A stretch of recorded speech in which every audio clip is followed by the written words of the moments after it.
என்னடா இது வேலியில் ஏதோ தொங்கின்னு இருக்குதுன்னு உத்த போய் பார்த்தா, கிட்ட போய் பார்த்தா பூசணிக்காய் காய்ச்சிருக்குதுங்க. 1 இல்லை 2 இல்லை, மொத்தம் ஒரே செடியில் 4 காய்ச்சிருக்குது. இவ்வளோ நாள் சரியாக கவனிக்காத விட்டுட்டோம் நாங்கள். அப்புறம் பார்த்தா பெருசாகிடுச்சு, வேலியில் தொங்குது. அந்த வேலி தாங்குமா, கம்பி வேலி இல்லை கொடி தாங்குமான்னு தெரில நம்மளுக்கு. அதனால் என்ன பண்ணிடலாம், கட் பண்ணிடலாம், இன்றைக்கி அறுவடை முடிச்சிடலாம் அப்படின்னு காலங்காத்தால் எழுந்து போய் பூசணிக்காய் அறுவடை தான் ஃபஸ்ட்டு நடக்குது. தூரத்துலேருந்து பார்க்கறதுக்கு சின்னதாக இருந்துச்சுங்க.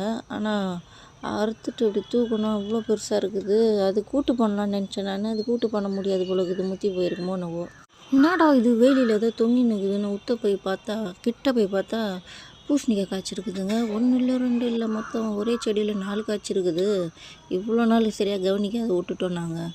அப்புறம் பார்த்தா பெருசாகிடுச்சு, வேலியில் தொங்குது. அந்த வேலி தாங்குமா, கம்பி வேலி இல்லை கொடி தாங்குமான்னு தெரில நம்மளுக்கு. அதனால் என்ன பண்ணிடலாம், கட் பண்ணிடலாம், இன்றைக்கி அறுவடை முடிச்சிடலாம் அப்படின்னு காலங்காத்தால் எழுந்து போய் பூசணிக்காய் அறுவடை தான் ஃபஸ்ட்டு நடக்குது. தூரத்துலேருந்து பார்க்கறதுக்கு சின்னதாக இருந்துச்சுங்க. ஆனால் அறுத்துட்டு இப்படி தூக்கணும், அவ்வளோ பெருசாக இருக்குது. அது கூட்டு பண்ணலான்னு நினச்சேன் நான். அது கூட்டு பண்ண முடியாது போல இருக்குது, முற்றி போயிருக்குமோ என்னவோ.